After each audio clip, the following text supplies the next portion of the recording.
You are now listening to Testimonies with Terry. All right, guys, I am here with the bass player and vocalist of GFM, Maggie English. Maggie, thank you so much for coming on the show.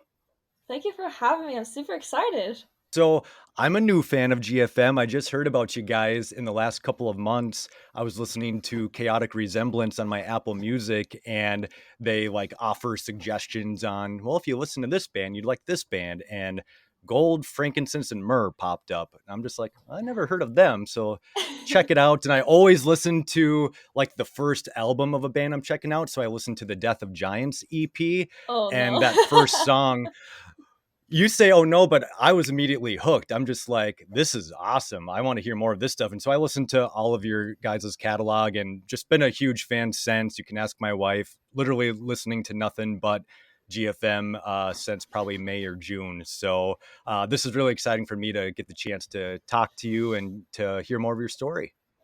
Yeah, well, thank you for listening to that. I know every time anybody was like, oh yeah, we listened to your first album, I'm just like, oh, why?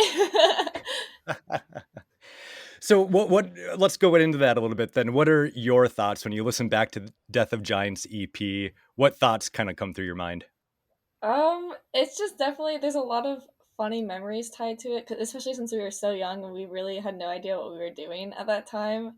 And it's just funny to be like, oh my goodness, like we were children just trying to be rock stars and stuff. Like we had no idea what we were even trying to do. And like out of this image of what we thought like it was supposed to be, we thought it was totally so cool. And we're like, we're like a famous band and all this stuff. And it's like, our mom and dad listened to our songs, and that's all we got. Oh man. But then you guys went into the Identity Crisis album and you took some of those songs and kind of spruced them up a little bit, huh? Yes, it was definitely something because we were like, we want to have a full length album, and we've never done that before, and we were like short on songs and running out of time, and so when we were working on it, Jake Jones and Justin Forshaw, they were in a band called We As Human.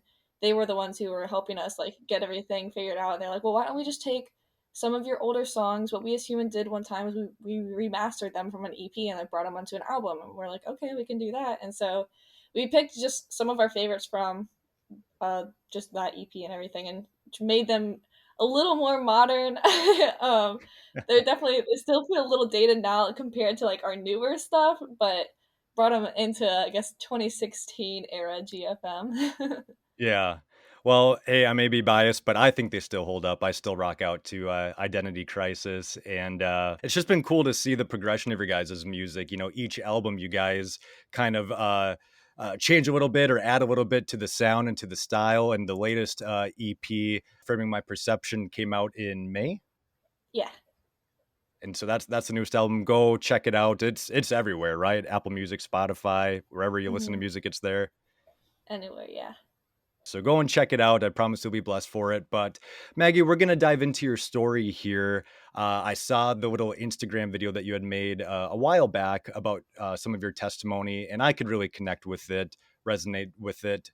And we'll get into that later. But before we get into your story, I'm really curious. So anyone that follows the band knows that your parents play a huge role in the band as well. You know, your mom drives you everywhere and dad is with you guys and, loading and unloading and everything. So I'm curious, how did your mom and dad meet? So they actually met at their workplace, and both of them were coming from broken marriages before that, and so they were just done with people and done with the world, and were just trying to focus on their jobs. And they both worked at high risk insurance, and so it was super stressful jobs, and they were just working in the same areas multiple times because my mom worked with like big 18 wheelers and getting insurance for like drivers, and my dad worked with all the people that like was giving all the stuff for the 18 wheelers to drive. So he worked for the companies that were like the supplies and stuff. And so they ended up just being together so much, and they would go on all these company trips with all their other clients and stuff. And so he invited her to like just a regular baseball game, and she's like, oh, okay, this is like a company trip and everything. And then she was the only one that showed up, and she was like, where's everyone else? And he's like, this is a date. Like, it's not a company trip. And she was like, oh. So it was very much like I don't. It was kind of a forced proximity thing, and they kind of had to become friends first and learn how to work with each other. And so I think that's definitely helped out with you know, running a band together too, because they already know how to work in high stress environments. And I think that was even God working all those years ago, knowing that GFM was somewhere in the future. For sure, man. It's so cool how God just works in people's lives like that, right? You know, they come from broken marriages, probably not at all wanting to even think about getting into another relationship, let alone another marriage. And God brings them together, and however many years later, they have you. And so we'll get into your story here, Maggie. So you guys are in Jacksonville, right? Yeah. And have you been in Jacksonville your whole life? For the most part, yeah. I think we moved here when I was like one or two, so pretty much all my life. Yep. It's all you know, all you know. So Maggie, what was childhood like? I know it's kind of a big and broad question, but you're the middle sister out of your sisters, the band. So it's CJ, you, and Lou. So what was it like, you know, as a childhood, especially being the middle child? um, we definitely had a super easy childhood, and it's something that neither of our parents really had, and so it was one of their main goals to just give us a great childhood. And we they were super loving. We're honestly super blessed to have them, and not even just because of like the support they've given GFM, but just the parents that they were. And um you know there's always like the stigma of like the middle child. It's like, oh, I don't get any attention and stuff. But I've always just been an introvert. I take after my dad, and so like we don't really talk a lot, and we need to go be by ourselves anyway to kind of recharge and stuff. And so it was never like, oh, like I'm unseen. It's like, okay, I'm gonna go to my room. I'll see you guys later. Like I'm gonna go hang Yeah. out. But it was definitely just always a very big family thing, and I think everybody was very supportive and knew like, okay, people need their alone time, they need to go here, but let's also have this time as a family. We did family devotions, and our dad always like praises that he raised us as boys because we play video games with him, and we ride four-wheelers and do all the like skiing and like tubing and stuff like that. We're not afraid to like get out there and like play hard and stuff. And I think that definitely helped us too, and we just were a very close family because of that. And we were a little secluded from our friends and just anybody outside of the family because our parents were uncomfortable with us going to other people's houses. And just from the danger that they experienced in their childhood, they just didn't trust us like sending us off to some random person's house. And so I think that also forced us to become such a tight knit community within like just me and my sisters and our parents, and then my older brother when he used to live with us, because that's all we knew. And like we didn't understand what other like being a normal kid is like because we didn't go to like the birthday parties, and we didn't have cell phones, and we didn't do all that. So it was never weird to us because we didn't know any different. Yeah. Yeah, and that totally makes sense that your parents did things that way, right? If they had some bad experiences in their childhood, obviously being good parents, they don't want you guys to go through that. So to kind of limit some of those outside sources that could be dangerous makes complete sense. You said that you didn't really know anything different. How about when it comes to school? I think I heard you in a past interview say that you did public school for a little bit before going private school or homeschool.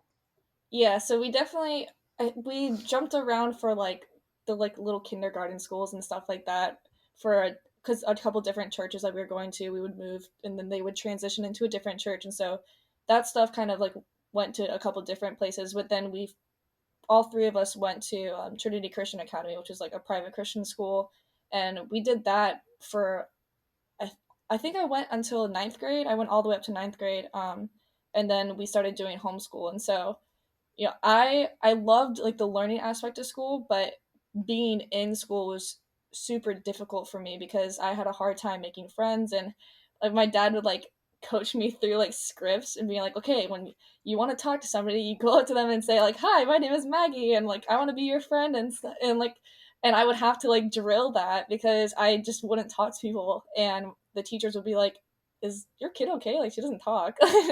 And like, then I would finally find one person to be my friend, and then like they'd end up leaving. And so then I was just like crushed for an entire year. And then I'd finally find another friend, and we're like, okay, it's all good now. Like, I can talk to people again. I got a friend. And then they'd end up leaving. And so it ended up being like that consecutive, like year on, year off, year on, year off thing the entire time I was in school. And so it was just difficult for me to really get close to people those last couple years, especially once we started doing the band, because I got so focused on doing the music, and I was like, I finally found something that I was passionate about, and I wanted to really pursue that. And it was something that was kind of like weird, even like with our youth group and stuff. We were kind of looked down on for doing that, and for thinking that we could like chase after fame, and like thinking that we were doing it for the wrong reasons. And so I definitely just felt like it was like a weird thing, and I was like, oh, okay, like I'll just stay in my own lane. And so it was just kind of difficult to stay close to those people, especially it was like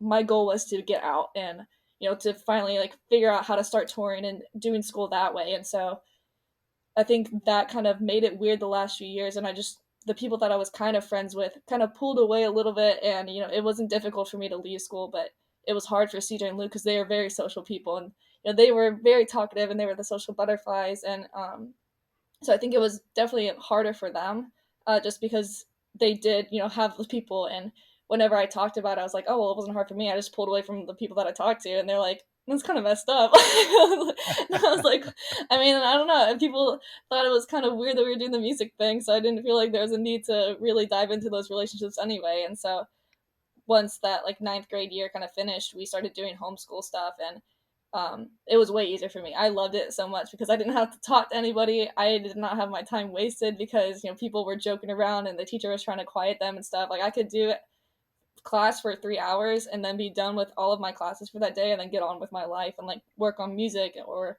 work on whatever else. As the band started progressing, I started being a lot more involved with more of like the management stuff with my mom, and we ended up actually like working together with a lot of stuff. And so I think it helped me a lot in that area because I felt like so much time was wasted. And even just I wasn't wasting time trying to focus on, okay, I have to be this Maggie for school because people will think this Maggie is weird. And I was able to really figure out who I was as an individual. And I think that helped with forming that persona of, okay, this is Maggie GFM now, and it's just an exemplified or an amplified version of myself now. And I'm able to be genuine with people, whereas I think if I would have still been in school, like with an actual brick and mortar school that whole time, it would have been very easy to just put on a fake persona and be like, okay, well, this is my fake personality for the band. And I think it would be difficult for people to trust something like that. And so I think learning how to be by myself and learning, okay, it's okay to be lonely and figure things out by myself. And now that I know who I really am, I can feed into these people's lives and really talk with people. And it's helped like garner such great relationships from that, because I'm not having to put up a mask and then tear it down and be like, okay, this is who I really am. Now you need to learn about me really, really fast, even though you thought you knew who I was. And so I think it's helped with that a lot. Yeah. Yeah, as you're talking, I just kinda get this picture of, like, when you were able to go to homeschool, there was just kind of this big, "Okay, I can breathe now," like, there was probably, like, a big sense of relief, it sounds like. Yeah, and it was definitely just, especially with like working on school and everything. Like, I'm 21 now, and I think halfway done with my master's program already.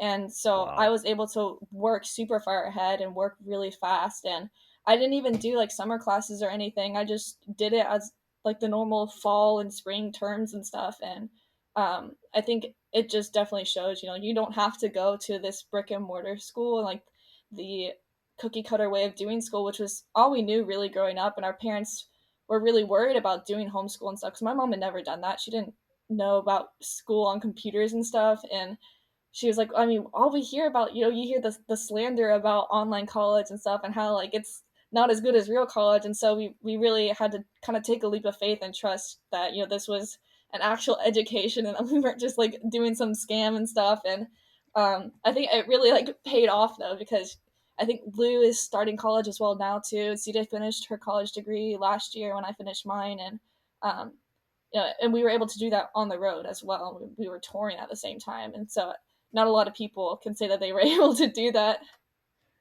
Right. And I think that goes to show, for you, Maggie, the discipline that you have to do that, right? Because I know just working as a therapist, through the pandemic, a lot of kids had to go to the distance learning and do school from home. And it was a disaster for a lot of kids and a lot of Yeah. families because they were just so like unprepared and unequipped to do that.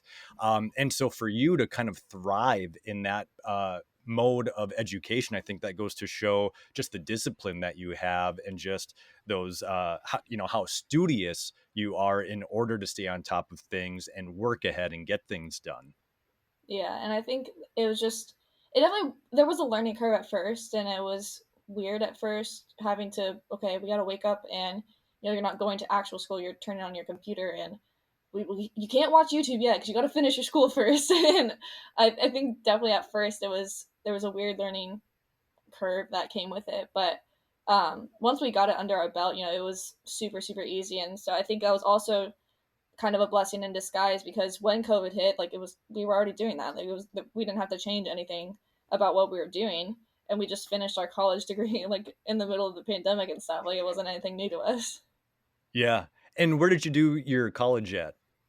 So we did Liberty University's online program because they have a high school program too, and so by doing the online high school program, we were able to get transferred into their college program, and they help you with tuition costs because they give you like a credit because you went to their online academy and continued on into their college. And um, it's actually it's super easy to use. It's just like doing like if you remember like Quizlet and stuff, like it's stuff like that where like you can click on the answers and everything, and all the tests and stuff are open book because instead of 16-week courses, it's squished into 8 weeks, and so that's why you can finish so fast because you're doing everything in double the time, or you're doing double the work in half the time. Yep. And so that's why everything's open book, and you're encouraged to like actually learn instead of we're just memorizing information on a test. Like you're actually learning because you're rereading stuff. The answers in this chapter, but let's reread through this section so we can find the answer. And you're like, oh my goodness, I didn't even get that the first time through reading that. And now I understand that's not even what the question was about, but now I understand that even better now. So I think it's helped us Right. actually retain information a lot better.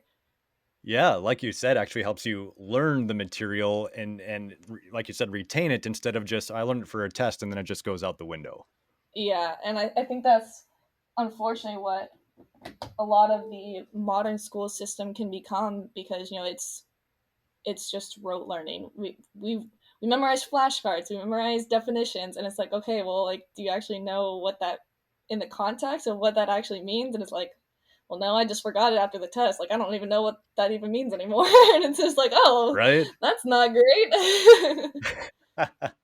Right. Yeah. Don't even ask me. I had to do Spanish. Well, I didn't have to do, but I did Spanish for 2 years in high school because that was kind of what was told to me that, well, if you want to get into college, you have to have 2 years of a foreign language. And so I did Spanish for 2 years. And outside of, the basic greetings and maybe the colors and some numbers, don't ask me about Spanish because that all left the memory bank a long time ago. Yeah. So then what did you go to college for? What did you major in, Maggie? So I majored in um, psychology with a specifically in crisis counseling, and even with my master's program, that's what I went back for that specifically as well. And I definitely wanted to do that because of the conversations we have at the merch table and the conversations we have online on social media, and we realized that people were giving us their trauma and we didn't know what to do with it. And I was like, I need to figure out more than just like, oh, well, sorry that happened to you. Like, I wanted to give them actual advice and point them in the direction of counselors and therapists and give them the option of like medication. Like, have you ever thought about medication and stuff like that? Because so many people now like are giving wrong information out, especially on the internet with everything that's you can access anything on the internet, and there's so much false information there. And even in some churches, unfortunately, there's just false information about a lot of things that come with mental illness and trauma and medication. And so I wanted to be able to give biblical information. And I was like, yes, we can medications are biblical, just don't abuse them. And mental illness is a very real thing. Like if your body is sick, you take medicine if you need it. If your brain is sick, if you need medicine, you need to take it. But there's also physical therapy, so why would, like, mental therapy not be a viable option? And there was just, we were hearing so many churches give, demonic possession the responsibility for mental illness, or like sin was the responsibility for this mental illness. And we wanted to speak out about that because there were so many people our age who were hurting, and they just left the church because the church wasn't there for them. And we're just like, shame on Christians for, not being there. We're called to be, the body of Christ. And if we're not reaching the generation that needs it, like, your kids are the ones who are supposed to be witnessing to their kids. And how are they going to reach them if you never even, like, involved yourselves in their lives? And so I think that really was definitely the driving point that pushed me to do that major, because I was like, I need to know. I don't know what to tell people. And Liberty was able to have a biblical background to their crisis counseling and to their psychology, and all of, like, the actual, like, medical information matches up with the biblical information. So that's why I really enjoyed their program. Yeah, and I couldn't agree more with what you just said there, Maggie. You were just preaching straight fire there, because the church has been very ill-equipped to deal with mental health. And I'm actually sitting in my office right now as we do the interview, and the whole reason I'm here is because my pastor was doing counseling, and he just kind of came to me and he said, I'm not good at this. Like, I'm not equipped to do like this type of like in-depth counseling. Would you be willing to come on board here? And so yeah, it's a passion of mine to definitely help the church learn how to deal with mental health, because yeah, it's not all demonic possession. It's not all just a sin thing. There's a lot going on. And I think, medications that we could do a whole episode on that, right? But like, Yeah. God created science, and God gave these people the wisdom to create these medications to help our brain function the way that it should. And so yeah, Maggie, it's awesome that just to hear your heart with that. Obviously these people are coming up to you at the merch table at shows and pouring out their heart to you, and that, I'm sure, some heavy stuff, right? I Yeah. mean, because one thing that I love about you and your family is just how real and personable you guys are. And I mean, I'm just kind of like meeting you for the first time now, but just watching your vlogs and stuff like that, like, you girls are just real. I mean, you'll put your hair up in curlers and, no makeup, acne patches, whatever. And I love it because it's just being real, and it's setting such a good example, specifically for, young females that are watching, but I think for everybody, to just be who God called you to be, man. We don't got to try to be impressing people, or try to be a carbon copy of someone else. And so I just love the authenticity and the realness that you guys have with getting your master's degree. Then what's kind of your goal with that, maybe long term? Have you kind of thought about that at all? So my dad is a very big proponent of having backup plans, and that was his whole agreement with the band, if he was going to support it financially and just go on tour with us and help us just be a band.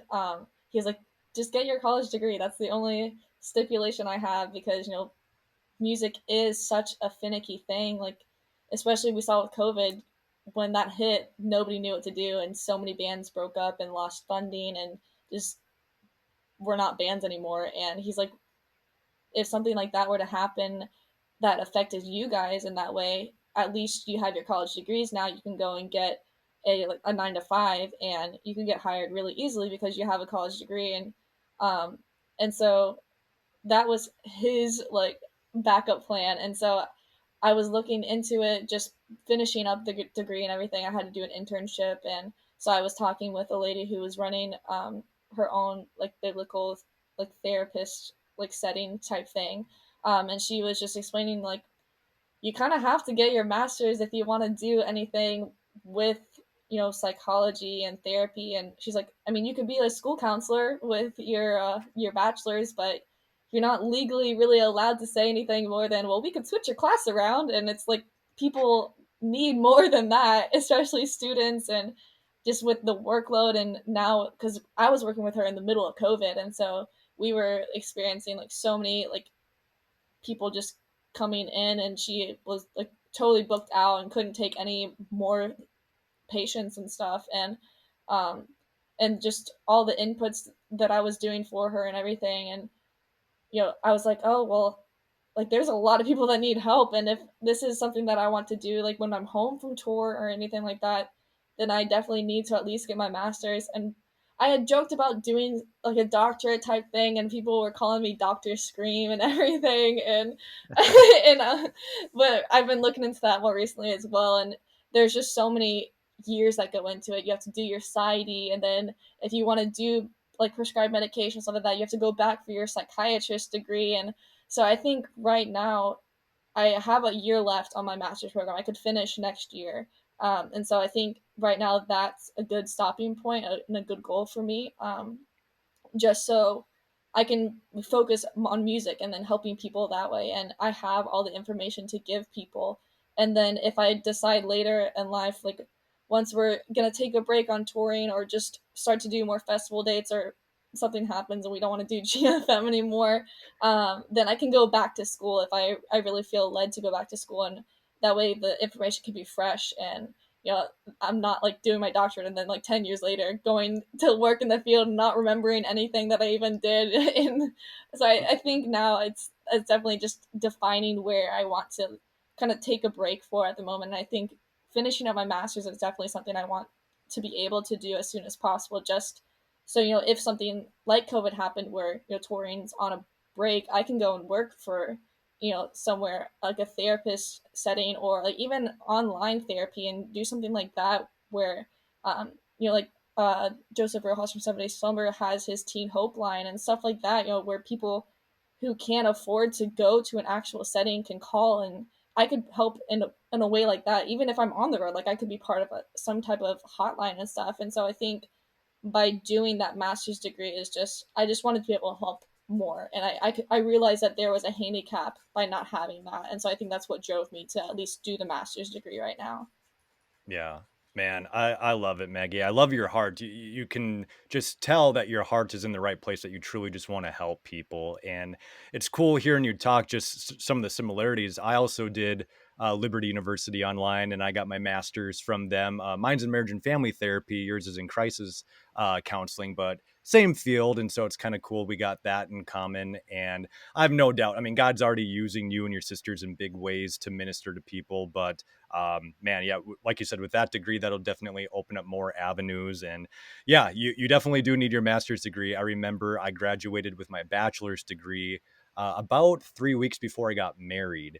And my plan was, I'm freshly graduated, I'll just go get a nice job and I'm support my family that way. And I was in for a rude awakening when I found out that, yeah, you need that master's degree. So that's when I went back. But just so cool to hear your heart with that, Maggie. And like I said, God's going to continue to use you and your sisters and your family in mighty ways to minister to people and to bring just breakthrough and bring healing and bring freedom for people. So then going back to the music aspect here, Maggie, let's talk about that. I've heard in interviews that you've done before that your parents kind of pushed you guys into trying an instrument at a certain age. What age was that? So usually it was 5, like that was a fresh threshold. So me and CJ, we were so close in age. I probably started a little bit early because it was just easier to put us both in piano lessons. And so 5 was about like when we started doing like piano lessons and stuff like that. And um, Lou was already interested in drumming at like 4.5, and so she was coming up on that 5-year mark, and I was like getting ready to enroll her in piano lessons, and she was just having a fit and like, I'm not going to play piano, I want to play drums, like sign me up for these drums. And it's like, you're a 4-year-old, like what are you talking about? But she was adamant about doing that. And so I think just being introduced to music at such a young age, it's kind of all we've known. And um, it helped us, so much with, I can read sheet music and Lou can read her sheet music with drum stuff. Like I have no idea like the kind of sheet music and theory that comes with that, but I could read piano sheet music and I can read tabs. And we can like write tabs and stuff like that just because we've been doing it for so long. And so now it's helped us be able to kind of pick up other instruments, and we've all experimented with lose played guitar for a year, and she was like, okay, I'm kind of bored of doing that. I'm playing drums for the rest of my life still. Like she was still doing drums and stuff, but she's like taking a guitar class just to do it, and just because she wanted to. And it's just like, who who in their right mind is like playing all these instruments and just decides, okay, I feel like I should try another instrument, so let me just try that for a while. And it's just like, I think it's just something that just comes naturally to us just because we did it when we were so little, and our parents have always been like, okay, if you want to do something, just try it. Like, what's the point of not trying? Like, if you hate it, like the worst you can do is just not do it anymore. Like, no one's gonna hate you for not doing it anymore. And so I think that, especially just how young we were, and having to learn how to talk with a teacher and be in that room, and having to have the discipline of learning, like doing your theory and coming back and showing that you did like your piano homework, and then having to do like testing and stuff where, okay, let's like play it and see if you can play it right. And it's just like, that nerve, like the nervous energy that comes with that. And it's like, oh my goodness, like my hands are sweating, I don't know if I'll play this right. And it helped us really become performers in that way, because you had to kind of perform for your teacher. And once we started all playing different instruments, me and CJ actually would do dual lessons. And so I was playing bass then finally, and CJ had been playing guitar for a while. And so instead of doing theory and stuff, we started doing writing together. And the guy that we were taking lessons from was teaching us how to write songs, and we would do cover songs, and he would give us like the sheet music, and we'd have to learn the song by like reading the sheet music and stuff like that. And that transitioned into us trying to learn how to play our own riffs, and he'd give us ideas and we'd have to build off of them. And that's something that we're actually finally really diving into now recently, especially, and figuring out, okay, well, we did that all those years ago, and whenever we write with people, we're very dependent on certain areas. Like, we have to bring certain ideas, but they have to bring the other ideas. And now we're learning, okay, well, we've done this for so long, let's just try to do something all on our own. Like, who says we have to have somebody else helping us do this? Like, we can do this on our own, we can figure it out. And I think that's just really helped us, because now we're starting to really be more involved with the music stuff, and just learning how, okay, well, I don't know how to program drones, but let me watch this video and let me call this person who knows how to do it, and then I'll just try and figure it out, and we'll just go from there. And if it sucks, it sucks, and then we'll just get rid of it. But at this one, like, we can at least try and figure it out. And that mindset has really helped us in so many areas, just learning how to get out of our comfort zone and just figuring out how to do things, and that we probably shouldn't be figuring out how to do. And it's just like, okay, well, that needs to be done more professionally. And it's like, well, we could do it by ourselves and do it for free, so why wouldn't we? Right, makes sense to me. And that's another thing we got from our parents. We're very frugal. Yeah, no, I've been able to tell, again, just watching some of the YouTube videos, just that DIY mentality that you guys have, right? Like, again, it's not like you guys come from this long lineage of like famous musicians, or like you had a foot in the door into the industry, right? Like, you guys created a door and you smashed that door down and said, we're going to do it our way. And just that hustle that it takes to get to where you guys are at. Because I think recent video that I watched, you guys were like packing your own merch. So do you guys always pack and send out your own merch? Yeah, so especially with merch orders and online orders and stuff, our brother just got married, and so he moved out of the house, and so now I have my own little like shipping office, and we have all the like excess merch, and it looks like you walk into like a post office or something. And I have my little printer set up, and we have little stations to all the excess high chews and candy that people send us. We chuck a few of them in there just because we have so much, and it's like, I need to get rid of these before they go bad. And so we're like, okay, we'll just send them in merch orders. And like, we've got the little sticker station that we like throw the little extra freebies and stuff in. And we always try and make sure we put a signed card in, so people know that, yeah, this was hand packed, and this is all still very much in-house thing. We don't have a merch deal, we don't have a big company mailing out stuff. And so sometimes they get a little bit behind, and so we appreciate when people are understanding.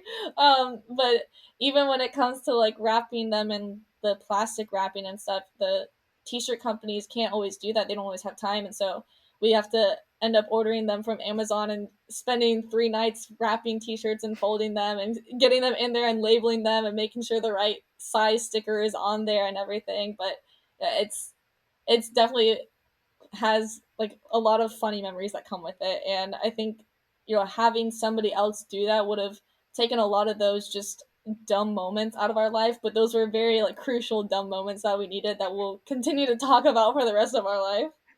Right. And I speaking as a fan, I ordered some merch from you guys, and like I really appreciate just that personal touch of knowing that, yeah, you guys did this, that there's not some big company that you guys are contracting out to do all this, but it's coming from you, that we're supporting directly you. Just makes me as a fan want to just buy more merch and support you guys even more. So I really appreciate the personal touch there. Going back to the music lessons, Maggie, at what point did you girls decide, hey, let's make a band out of this? Let's go for this. I think it was definitely when we all were kind of playing our own instruments, and so I had stuck with piano for the longest time, and so I was the only one still playing piano, and Cedar had started playing guitar and Lou was playing drums, and it was actually my dad who was like, you guys realize, you can make a band. You're all playing different instruments. Like, why have you not decided to play together? You're all just playing separately. And we're like, oh, we never thought of that. Like, what do you mean? Like, I didn't know an 8-year-old supposed to think like that, but okay. And so he was like, well, if you're gonna make a band, like we need a bass player. Like all the good rock bands have bass players. So Maggie, like you need to start playing bass. Like you can play keyboard sometimes, but we need a bass player. And so I started learning how to play bass, and I think I was 8 when I started doing that. So Cedar must have been 9, and Lou was probably like 5. And we just started playing cover songs, and that's around when we started kind of figuring out how to do songwriting, and the guy who was teaching us was starting to introduce that to us. And but it definitely was just cover songs for a very long time. And we were playing like Skillet songs, and even like some Casting Crowns, and like some of the heavier like Jeremy Camp songs. And our dad was a big Petra fan, so we played a lot of Petra songs because it was just kind of a family thing for a while. We just played in our living room, and then we started playing more like talent shows and stuff like that. And then our dad was like, okay, let's just see if we can make this like a little family hobby thing. We'll play on the weekends and play real shows. Now that you guys are playing original stuff and writing your own stuff, we'll try and figure that out. And then it just kind of blossomed into a lot more than that. For sure, for sure. Yeah, I mean, God's just blown this thing up in amazing ways. We talked a little bit earlier about the Death of Giants EP and how you look back at that, maybe a little cringy, but I gotta imagine at that time, was that the first time you girls like went into like a professional studio and recorded something? Yeah, it was definitely our first experience with anything like that. And um, the guy that we actually recorded with he used to be in a band with our guitar teacher, and I think they're back together in that band. I think they restarted a band. I'm not really sure what happened. It's hard to keep up with so many people now just because there's a Yep. lot of people that we know. But they were originally in a band together that was kind of popular on like the local Jacksonville scene, and they used to be played on the radio and stuff. And so we were like, oh my goodness, this guy was like, he was famous. Like, what? We're in this famous dude's house, and he had all these cats. And I think we were more focused on the cats than actually recording and stuff. And we had like our homework that we had to bring, and so while somebody was recording, we had to be working on our homework and everything. And it was definitely just it was very strange because we had never done anything like that before. And it's like, okay, well, we have to play this, but we have to make sure it's perfect. Okay, well, okay, we'll play it the first time. And then he's like, okay, play it again. We're like, okay. And then you had to play it like 10 times, and it's like, oh my goodness, I don't want to play this anymore. Like, I'm a child, I don't want to do this anymore. And I think having to get that discipline and realizing, okay, just gotta play it again, we gotta play it again, gotta play it again. It was definitely a weird thing at first, and it was like, okay, I don't really want to do this anymore. But now it's fun to go in the studio because you realize what you're doing, and you're creating something, and it's not just a repetitive thing, and we're just playing this over and over and over again. We're building something and making sure that each part of it is how it needs to sound. And if that means doing 20 takes, we're gonna do 20 takes. And now like vocal stuff is definitely one of my favorite things, just because there's so much exploration you can do, especially now that we have a lot more screaming and just a lot of different types of screaming. And we've recently been really delving into like even melodies now and learning more of our voices, because for a long time it was just okay, well, our band's thing is we sing, but then we have like the scream stuff and it's like the shock factor. And now we're like, okay, well, we kind of have to hone the other side of it, because you can't just live off of like the gimmick thing forever. Like you got to make sure every part of your band is 100% like out there. And so we've been really exploring more with our clean vocals and just learning, oh wow, I didn't know I could sing like that. And so it's definitely been just a lot of fun doing that. And so now when we go into the studio, it's just we're just having fun. And recently we've been able to go into the studio with some of our friends, and we've made friends with these bands. And so it's just we're just joking around the whole time. And when we were doing even like Operation Takeover and Oh the Horror, we were working with Eric Varnell, and we lovingly called him Uncle Eric every time we went into the studio. And we were able to work with big names like Joey Sturgis, and then we were able to work with people that you may have never heard of. And it's just just learning all about these different people and what makes them special, because this big name guy who we were like, oh my goodness, we're in shock that we're working with him, is sending us videos on Snapchat of him playing the tambourine to our song at like 3 a.m. And it's just like, what? Like, this is not what we were expecting you to do. And so I think it's just really learning, this isn't this big, like, thing to idolize people and put them on a pedestal. Like, these are real people. And I think learning that now has helped us become so much more comfortable in the studio too. Just, especially when we first started, it was really, really scary to go in and have to sing. And even now, I can't like sing in front of people in the studio. I have to have like the curtains closed if there's a window, or like I have to go, like some people will have closets, and so I'll make sure the door is closed. Even if I'm like gonna have a heat stroke in there, I'm not gonna have somebody look at me while I sing. And we built a home studio. And so we had Blaze Rojas from 7 Day Slumber, him and Weston Evans, where they helped us do Frame My Perception. And so they flew in and were recording the vocals for Frame My Perception. And I literally I sat there and they're like, why aren't you recording? I was like, you need to turn around. I can't do this with you guys looking at me. And so anytime they would look and like turn around, I'd just like, oh, turn around, stop looking at me, I can't do this. And so even stuff like that. And like we had to build like a little like fort that I could sing under, so they could still like check and be like, okay, well, you need to do this. And then I would put the fort back over me so nobody could see me. And just learning small things like that, where it's like, yes, this is, you could easily do this in front of somebody, but to make it more comfortable, I can't have people look at me, but you're still able to have fun in that area. And so I think just learning little dumb things like that, where it's like, okay, well, that makes it special, because there's everybody has something like that. And I love figuring out what each person's thing is, because it's just something odd about them. And I love figuring out what is odd about people. Right, right. Well, and especially as a songwriter, as a musician, like you're creating art, and that means that you got to be vulnerable, right? Yeah. And hey, if it takes you having to have curtains closed or doors shut for you to really get into that vulnerable place, then by all means do it, right?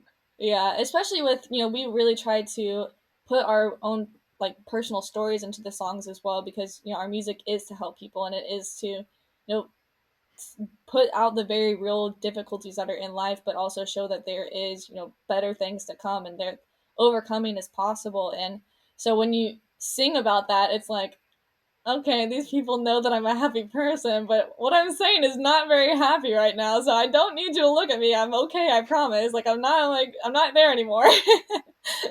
Yeah, and with that, I think that's a good transition, Maggie. Like I mentioned earlier, I saw that Instagram video that you made, and it really resonated with me because you were talking about a struggle that you had with an eating disorder. And I've been open about my struggle with anorexia throughout my life. And so I'd love to talk to you a little bit more about that. Kind of take us through almost kind of like the genesis of that, right? Like, how did that form? What was going on in life that kind of caused things to go a little haywire for you? Yeah, I recently, when I interned with that lady at her therapy office, she really helped me understand, kind of where that stemmed from, because, you know, once I dealt with it and overcame it, I still was like, well, I don't even know why that happened. Like, it just kind of happened. I don't know why. And I was like, I have nothing to, that would have caused me to do that. Like, I have a blessed life. I have, loving parents and all the stuff with GFM that's going on. Like, I have a life that so many people are working towards. Like, why would I feel like I needed to throw it away, and throw my whole life away, And I realized, especially with having that difficulty connecting with people and pulling away from people, and once we finally did pull out of school and start doing things on like online school and everything like that, while it was easier for me like academically and stuff like that, there was just no control in my life. And band life is very like roller coaster. It's ups and downs, and there's not really a way to control that, and you just kind of have to really rely on your listeners and stuff like, and hope people will listen to your music if you're going to make money and if people are going to like you. And you can get very wrapped up in, I'm only as valuable as my next single. And I think for a long time, like, I was so focused and worried about that, there was no control there. There was no control in, the people that I was used to hang out with, and I didn't have any friends or any way to communicate with people. So there was no control about who was going to come into my life or not. And I think there was just, that lack of, I don't know what's going to happen in the future. And I'm really excited, and I'm loving that I'm able to pursue music, but I just don't have any control about what's going on here. And so the one thing that I could control as, a young teenager was how much I ate. And it was easy to, restrict and, well, okay, we have to look a certain way because we're performers on stage, and these people on social media are a certain size, and so I have to be that certain size if I want to, start to really get popular on our like Instagram page and stuff like that. And so, it's super easy. Well, if I'm already like eating this small amount, then I could easily lower that, and like, oh well, if I ate this and I wasn't supposed to eat this, so I'm just not going to eat for the rest of the day because that's going to balance it out. And you know it seems messed up, like listening to it and like saying it now, and it's like, why would you ever think that? Like, that doesn't make sense. You're not controlling like what you eat, you're just hurting yourself. And but when you're in that mindset, that's the only thing you can think about. And I think just growing up with that, it was very difficult because then you start to develop something like body dysmorphia, where anytime you look in the mirror, it's like, okay, well, that's not the image of myself that I have. Like, I feel like I need to lose weight, and that person in the mirror is not what I see. And so that person needs to be smaller because i want I want it to be smaller, and I want my brain to admit that I'm smaller. And so the more weight that you lose, unfortunately, sometimes the bigger you can feel in your head. And so I think that's something that I definitely struggled with body dysmorphia. And I have a fuller face, and especially now that I have like gained healthy weight back and stuff, I have a fuller face, and that just means I'm healthy. But there's still times when it's just like, okay. And that was one of the main things I struggled with. No matter how much weight I lost, my face was always full. And yeah, I get that from my dad. We have like high cheekbones, and we had just very like chubby cheeks and stuff. And so that was just like, okay, well, I just need to lose weight until like I look like I have lost weight. And um I don't think I realized how big of a difference there was until my dad sat me down and was like, I just looked at these pictures, and like, your clothes are hanging off your body. Like, do you realize like how tight like you have had to pull your belt? Like, look at the length between your belt and like how much it used to be. And it's like, the uniforms don't even fit you. We just bought these uniforms and they don't fit. Like, how could you have lost so much weight in that small amount of time? Like, that's not healthy. And if you keep doing this, you will like die. He's like, this is a very dangerous thing. And you're not just playing around with how you look, you're playing around with your life. And you can get a lot of physical damage, and that can eventually lead to your death. And he's like, I'm scared.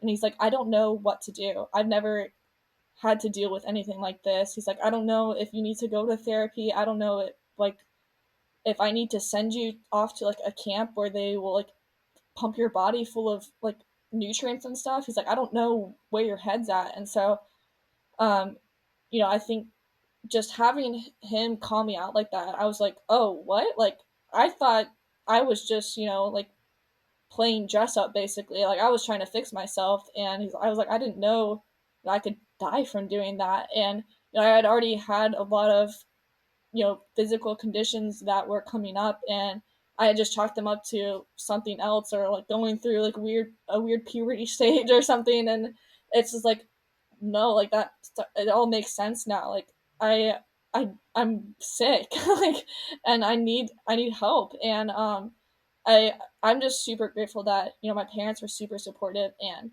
my dad doesn't know a lot about that stuff. He wasn't raised talking about mental health, and my mom really wasn't either. But they were there for me, and um, they're like, "What is you have to make this choice. Like we can work on it as a family if you'd rather like do some type of therapy thing there, or like if you need to, like we can send you somewhere if that's what you need." And I just remember being so terrified. I was like, I don't want to go somewhere. Like I don't want to, like that's not safe. Like to me, I feel safe here. And so they made it a very common thing, like a frequent consistent thing. Like, okay, well, this is your checklist, and for a while you're going to mark what you eat so we can keep track of if you're getting enough food in your body. And every weekend, we would go over it, and we would talk, okay, like on a scale of 1 to 10, how are you feeling today? Like why do you feel that way? And just helping me understand, you know I wasn't an unstable person. I was a child of God first. And I think learning, okay, well, I need to come back to God. And for a long time, I was trying to fix things myself. And I was holding on to that control so much. And that was so much of the issue. And once I learned how to kind of just let go of that, and give that burden to God, it was so much easier to overcome that. And I'm gonna sit here and act like it went away like that fast. Like it was several months up to an entire year of just having to retrain myself, and pouring my heart out to God, and learning how to talk with him again, and learning how to be with him, and identify myself as a child of God first, and learning what that looked like. And and there's definitely setbacks, because when you start to gain healthy weight again, you get the like anorexic face, where your face like blows up, and like you can even tell in some like vlogs and videos, you can see when that happened. And it you feel so weird, because this is not the body that you want to be in. And having that like weird like bloating of your body, because your body's not used to having all this nutrients in it, like messed me up for a while. And I think just having my parents' support, and having them keep me focused, and even people like the band 7 Day Summer, we got really close to their family, and so I confided in them, and all of them were super supportive the whole time. And we jokingly call like the bass player our dad, and like we tell people he's our dad, like he's doesn't look anything like us. And and so they just flocked around us, and made sure that I felt like I was a valuable person. And my value wasn't tied to how many music records that we sold in a year, and how many followers we had on Instagram, and what the number on the scale was when I stepped on it. And there was a lot of things that I refrained from doing for a long time just so I could heal, and there's still things that I do now that I don't do them, because I know that it could easily send me back to that place, and I'm willing to give up those things just for my sake and peace of mind. And um I always encourage people when I'm talking to them about things like eating disorders, like little steps that I do to help make it easier. Like I don't look at the back of labels really anymore. Like I try not to look at them so much, because you get so fixated on the numbers and the calories and the carbs and things like that. It's like, don't look at that. Like it's gonna make things way worse. I don't get on scales at all. Like if I can help it. Like if you go to the doctors and stuff, like I won't even look at the number. I like make sure to like step on it backwards, or like look away. I don't look at that anymore. Like I don't measure myself unless I have to get like custom ordered things. Um, and just simple things like that, where it's like I'm just not gonna do that. There's people on social media that I don't watch, and that I'm not gonna follow, because I know if I look at them, I'm gonna continue to compare myself, and then that's gonna spiral me. And so it's that easy to turn off their account and to not look at it. And it's difficult because it's like, well, I want to be in the know. I want to know and follow these people because these people are popular. But at the same time, if that's hurting you, then that's a sacrifice you're going to have to make because, is being popular really worth like your own life, and that's it was definitely something that it took a while to make that switch because it's not something that comes to your mind immediately, and it's not first like your first nature to do that. You want to be the status quo, you want to fit in, you want to be part of what everybody is part of, but that's not what we're called to do as Christians either. We're called to be in the world but not of it, and you can know about certain things but you don't have to be involved in them. And um, I think that's definitely what helped me a lot. And during that time, uh, I was unfortunately a really bad example for Lulu, and so she struggled with a lot of the same things I did. And um, I was able to kind of help her with what I was doing, and we were able to check up on each other and just be like, "Hey, I saw that you did this. Like, I'm really proud of you for making that step." And there's even times now where we're still checking up on each other, and you know, we kind of had to recover together, and that's why a lot of the times that we talk about it together because our situations and our stories were so similar and they were so close in time that it's just easier that way because a lot of the details get mixed up and they get missed if you don't have the other side of it. But just uh, I think just being able to recover together helped because I did feel guilty for a long time because I was like, well, I was the older sister, and she was growing up still, and she saw me doing this, and so she thought that that was okay to do, and that was what you were supposed to do. And so on top of having to recover from the eating disorder, I had to, overcome a lot of guilt from that. And, I there was a sermon one Sunday because we were being actually physically involved in church as well now too, and so we were going to church when we were home, and the pastor was saying, guilt is not something from God. Guilt is a thing given from Satan to try to condemn us and make us feel stuck in our sin. Like conviction is from God, Yep. but guilt is that thing that is a very like everlasting thing that it makes you feel like you can't get out of it. And like, oh well, I've ruined my reputation, I've ruined my sister, like stuff like that. And so it really helped me realize, oh well, I'm not gonna let Satan win. Like I'm too stubborn to do that. Like I don't want to let Yeah. anybody win but myself, and so Yeah. Get it, and, girl. and so I was like, oh, I need to figure this out. And I just sat down one day and I was like, I'm done with this. And um there's definitely just several things like that over the years that all stem from having that control issue and having to feel like this is my one thing and I have to hold on to it. And even stuff with GFM that I had idolized GFM for a while, and learning to let go of that. The difficulties that come with it are so much easier to go through now because I know that God has it. And that doesn't mean we just sit there and like just trust God and it's like, oh, I'm just gonna sit here on bed now because I know God's got it. It's like, no, you got to do work and you have to put in the effort and the time that comes with it. But I'm not worried when difficult things come our way. And even this past year I had to learn a lot of that. And with the things that are being thrown at us, I don't know that I could have taken it that easily if I didn't realize and go through that step again. And a lot of it's just going back to God and being like, I know I've talked to you about this already like 5 times, but I'm here again. And just giving him. And I we talked with our patrons about it one uh, one session because we try to do Bible studies when we're home at least. And it was just really just talking about pouring your heart out to God, and they didn't understand what that meant. They're like, what do you mean? And I'm like, it's exactly what it sounds like. Like I just gave it all to God, and I yelled at him and I told him I was angry with him, and I was not happy with the way things were, and I was terrified and I was so upset. And um the sadness that was there with me, like I felt like I couldn't eat because I was so sad, and just everything that came with that. And I just threw it all to God and gave it all to him. And with that comes a lot of freedom, because I think when we hold on to that because we're like, oh well, God can't know that we're angry at him, and God can't know that he already knows it. Like you can't hide Nope. that from him, he knows it already. And I think once you admit that, it's just like, oh, okay, well, we got that out of the way, like we can move forward now. And I think just being able to learn how to really do that, and just overcome those things, and just learning how to lean on God has really helped me so much.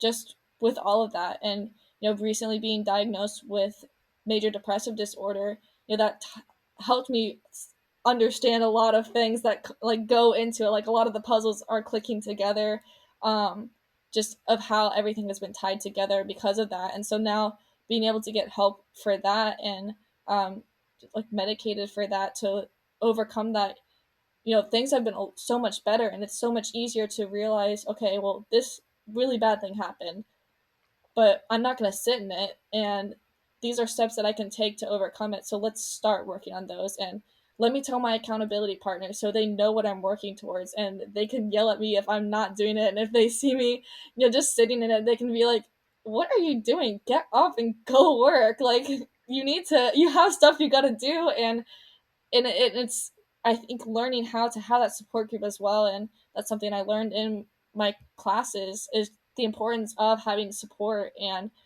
learning how to be open. I can now talk with my parents, and my parents know so much, and I can confide in them. My sisters have become a really just strong area of me confiding in them. I have people in my life that I've really gotten close to, especially recently. I met a girl named Kat, and she's a big like icon on TikTok, and I never thought that relationship would ever like exist at all. And now it's like I can call her like on like randomly and just be like, girl, do I have some tea to tell you, because stuff is going crazy right now. And it's just like having somebody like that where I can just kind of like vomit everything that's going on.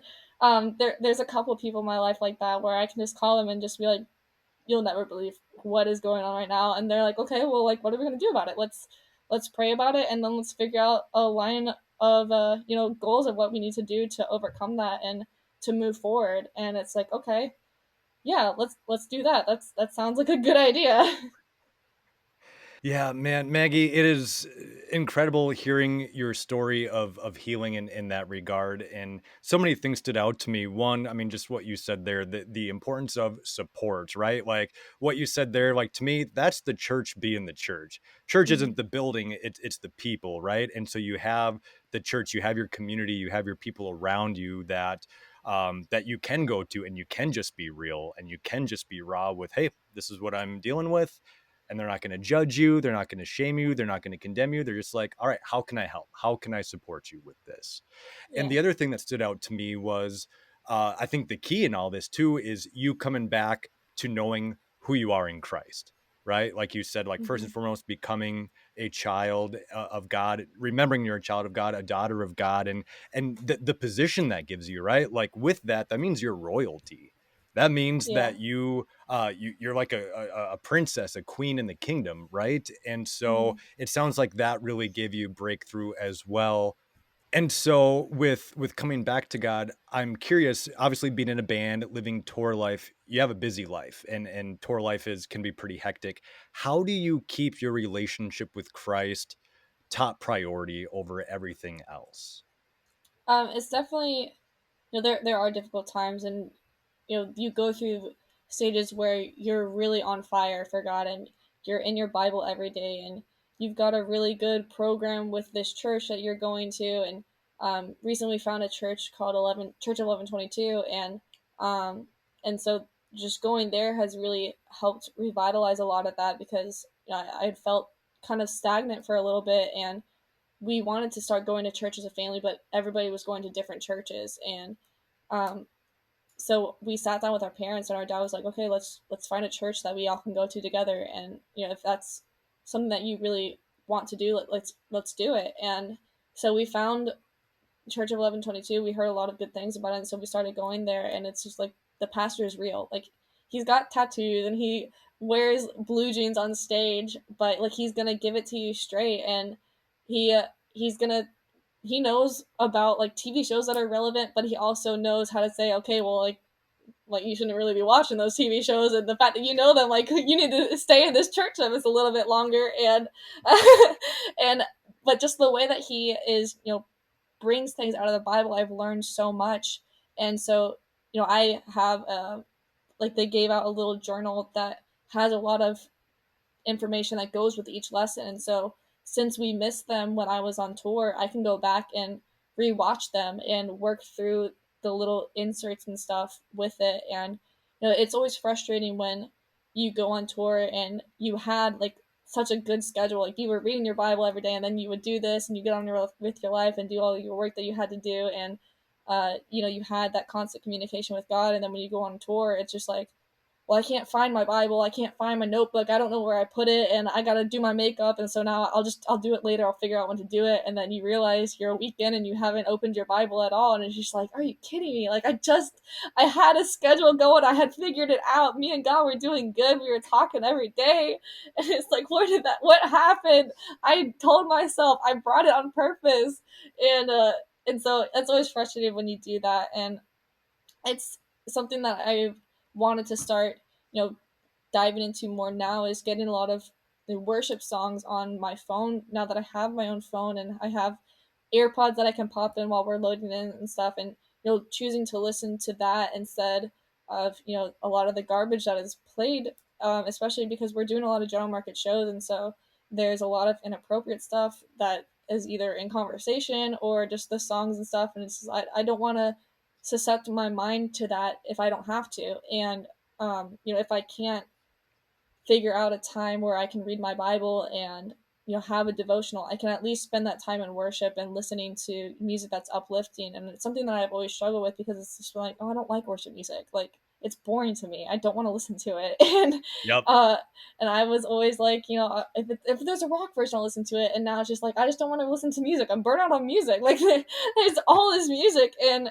I, going to churches like 1122, they have a lot of the more like relevant and modern music that's coming out, and it's just there's I don't know if they're a band or I don't know what to call them. They're a musical group called Shane and Shane, and they just take literal like passages from the Bible and sing through the passage, and it's just like, oh my goodness, like this is different from any worship music I've ever heard before. Like, there's not like, they don't talk about God weirdly, and like it's not like this weird like boyfriend girlfriend thing. Like, it's actual scripture, and I feel just there's just awe that comes with it. And so I've wanted to start looking into putting that on my phone, so for this next run that we're doing, I can at least listen to that in the car, and it's something that you can listen to while I'm doing my makeup, so I can multitask and I can get multiple things done at the same time. But I'm still making it a point to have that time with God, even if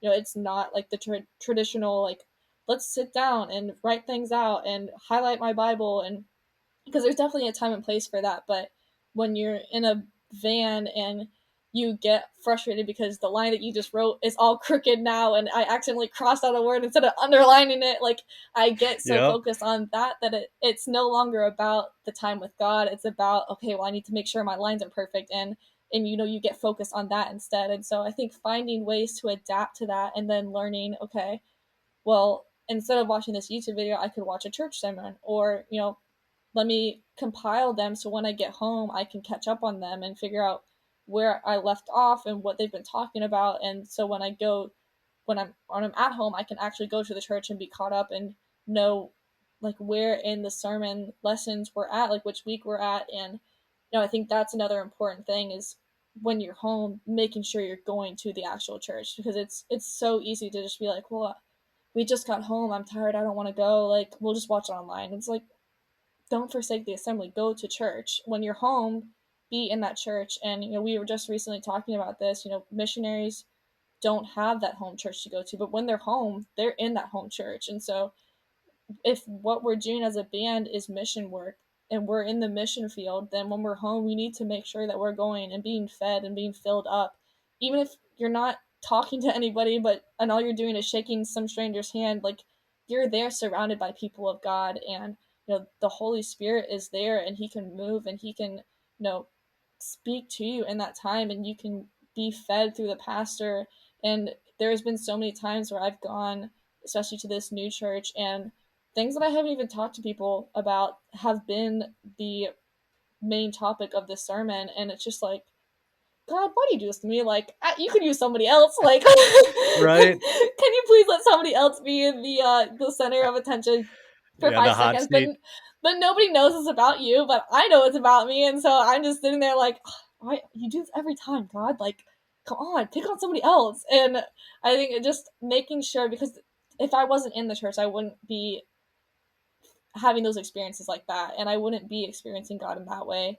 Um, and it's just really helped me be open to a lot more things, and I think just doing that has helped so much. And when we were first realizing, okay, well, we're home, let's just watch it online and stuff like that, you get complacent, you get lazy, and you you doze off during worship, or you skip because you don't want to listen to the songs. And it's just like, that's not what church is about. You're just checking off a box and calling it a day. And like, you need to go. Part of the whole reason of church is you're sacrificing your time.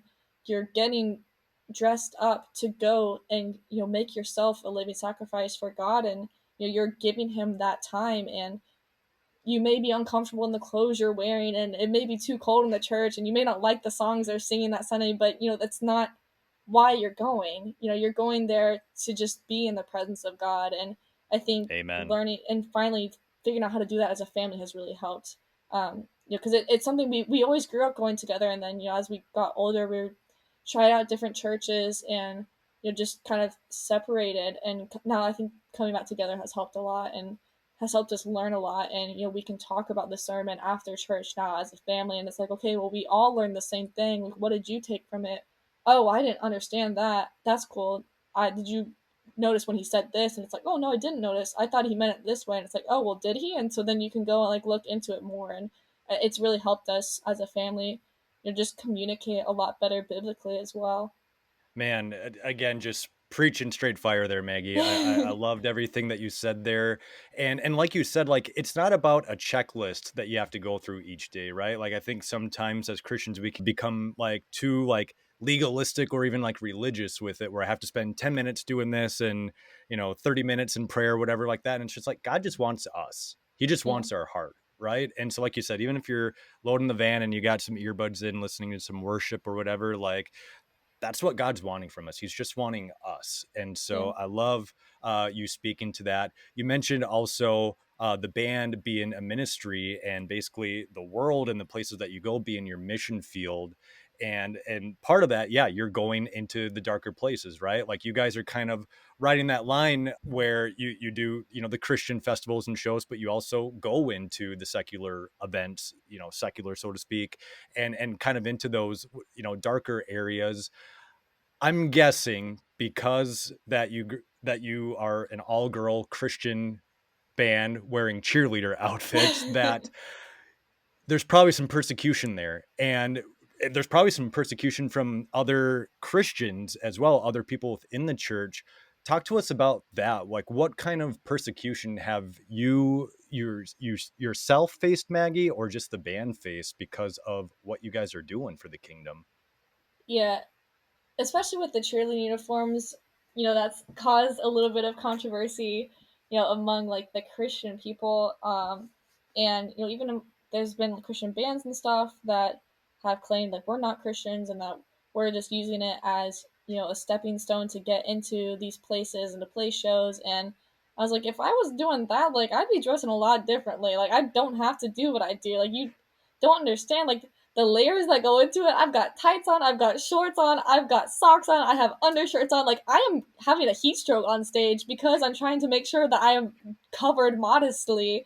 And that our dad is on tour with us. And do you really think our dad will allow us to go on stage like inappropriately dressed? And the stuff Right. that comes out of people's mouths is just like very confusing. And recently we were talking with a lot of bands that we're close to, and they're like, I mean, do they go to a high school football game and do they have the same issue there? Like, I think that's a them issue. If they can't see people dressed how they would at a high school event, like that's a way deeper issue than the way you're dressed. Like, it's not a you thing, that's a them thing. And just stuff like that, we've had to really just learn how to overcome and learn to ignore those comments, because if you're doing something right for God, then obviously there's going to be persecution. And he said, if you're for me, then the world's going to hate you, and there's going to be so much that comes and so much controversy that comes towards you, and you just have to keep your head down and keep fighting for him. And that's something that we've had to learn how to do, and especially at a young age, having people tell you that you're not a Christian, it's just like it can hurt sometimes, and then it gets you thinking, well, am I doing this? Am I doing this inappropriately? And so it makes us go and research, and the amount of time and effort that we've put into making sure that we are modest and looking into going to our pastors and saying, like, is this okay for us to be wearing this stuff, and modifying the way, like making sure that we've added extra length to our skirts and stuff, and stuff like that, where it's just like normal people wouldn't do that. You're not adding length to the clothes that you wear, like going out just for a normal thing, and just stuff like that. And learning how, okay, well, people aren't going to like it, but we're going to be open about our Christianity on stage, and I'm going to make sure that I'm saying that we believe in Jesus Christ, and that this is how we believe, and yes, we're sinners, but his love for you and me has, in the sacrifice that he made, has overcome any sin that you and I could ever do. And making sure we're at the merch table to explain to people what that means. And recently we had a girl come up to us and say, I wasn't interested in religion or anything like that at all, but now because of you guys, like I want to be part of it, and I don't know what it means to be a part of it. Can you help me understand that? And so you're having to explain things to people that have never had a part in Christianity at all. And so, it's so easy then, especially when the things like that can happen. It's so easy to just be like, yeah, those people don't know what they're talking about.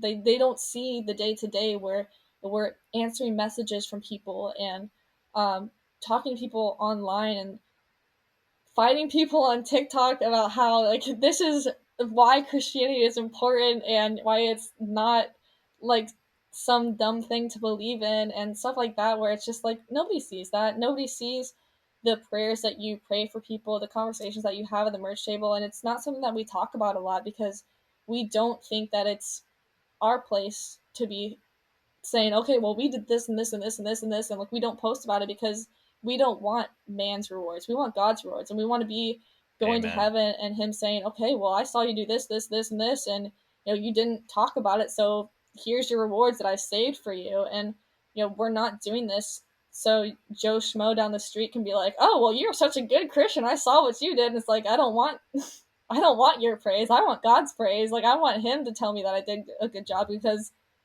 it's not up to you to tell me if I did a good job. It's God's decision. And I think just learning how to do that has really helped us a lot. Because, at first when we were starting, it was easy to be like, okay, well, we pray for this person, so we need to go tell our parents that we pray for this person, that we did this and this. And it's like, you don't need to do that. Like, yes, if you did that and you had a big conversation and you need somebody's help, or you just want somebody else to continue to pray for it, by all means, go ahead and talk about it. Like, you can talk about it, but we realized there's no reason to be bragging about stuff and to trying to make sure people knew what conversations you had, because at the end of the day, then all your rewards are going to be right there in that moment. And I don't want my legacy to be lived out on earth. I want everything to be in heaven when I get there. Man, I love it, Maggie. I love it. And I think it's in Proverbs where it talks about how, like, don't correct a mocker, right? Like, some people, no matter what you say to them, Maggie, they are going to believe what they want to believe. They're going to keep saying what they're wanting to say. And it's just like wasted breath to even try to change their mind. And so I love the mentality that you have. That's just like, no, God sees what I'm doing. God knows what I'm doing. And that's all that matters. Yeah. Another piece of persecution that I've heard you've received personally is because you scream, and people, again, people in the church saying, oh, well, she must be possessed by the devil or by a demon if she's screaming. So how do you deal with that, Maggie? Yeah, it's just another one of those things where it's like, I'm just not gonna entertain it, because while I could just sit there and argue over Facebook or whatever app they're using, you're not gonna win. And those people are keyboard warriors, and they're trained in what they do, and I'm not gonna be part of it. And I have made, like, I've answered this in interviews before, and it's like, there's just not really wait for that to actually happen, because I know I have Jesus in my heart and I'm saved, and so that can't physically happen. So maybe you should Exactly. go read your Bible and understand that that's not possible. And there's also a verse that says, "Make a joyful noise unto the Lord." And David was running down the streets screaming as well, and you don't know what type of screaming he was doing. So technically, like, we don't know. And so what Right. I'm doing is making a joyful noise unto the Lord. And there's even verses about using cymbals and stuff like that that people have tried to use out of context, saying that drums are not of God and stuff like that. And it's just like, Oh, I mean, an geez. instrument is an instrument, and what we were doing is using the talents that God has given us to, profess his name and to minister to people. And if you can't see that, then shame on you. Like, I don't need you to tell me that I'm saved. Like, I know that I'm saved, and I don't need you to confirm that, or try to convince me that I'm not, because you're not going to win. Like, I know where I stand. And you trying to convince me that I don't know God is so, like, out out of the ballpark that it's like, I a lot of times I just sit there and laugh, and it's just like, this doesn't make any sense. Like, this is such, like, a dumb argument.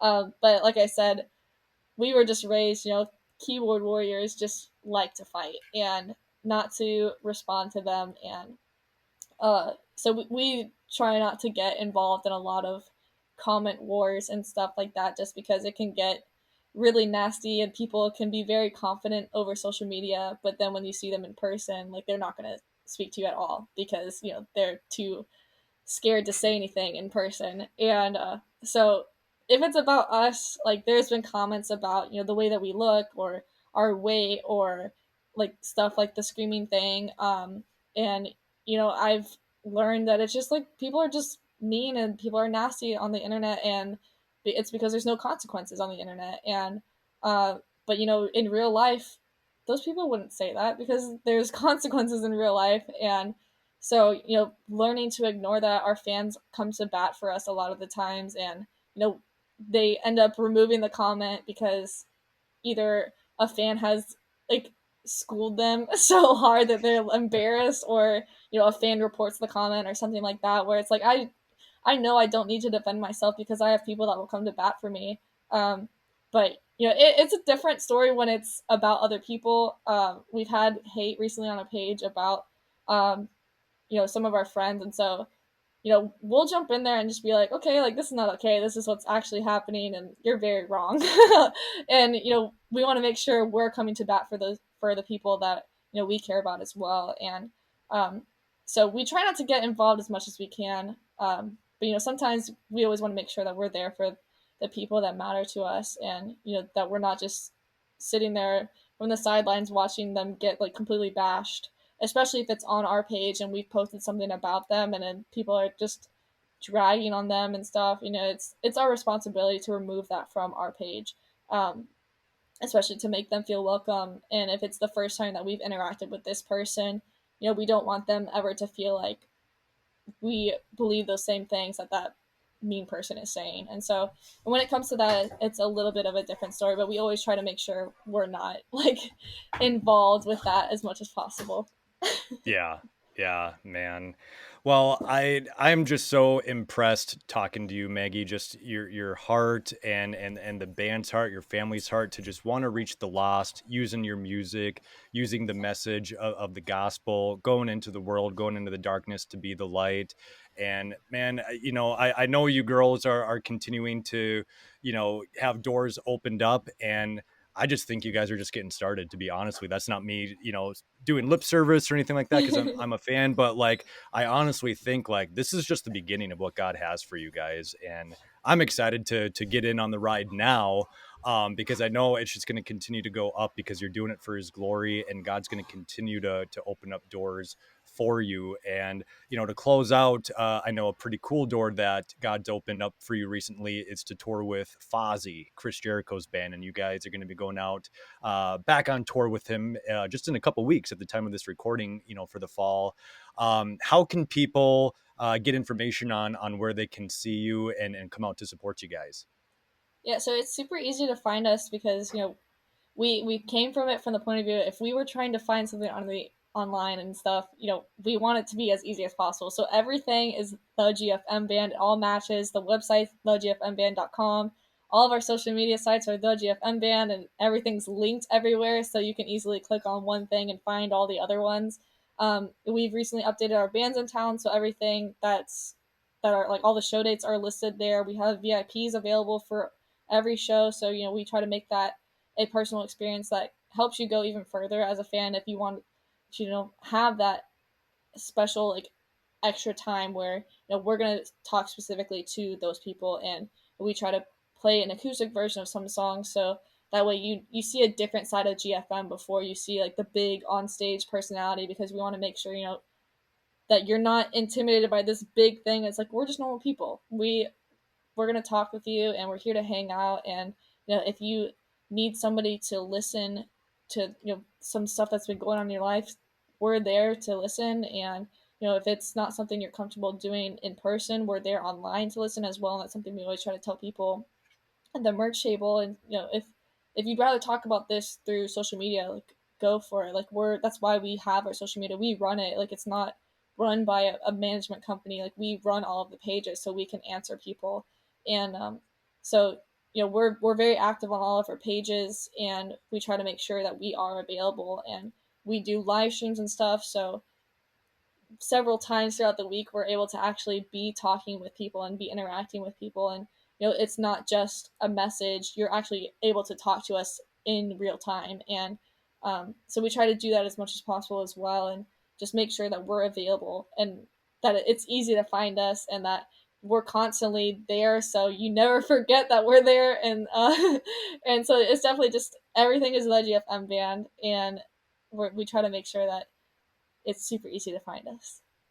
Yes. So go check it out, guys. My wife and I are going to make the drive to Milwaukee to see you guys, and we'll do the VIP. So first time seeing you guys live in concert. We're pumped for that. Looking forward to that. Last question for you, Maggie. As you look back and reflect on the goodness of God in your life, what comes to mind?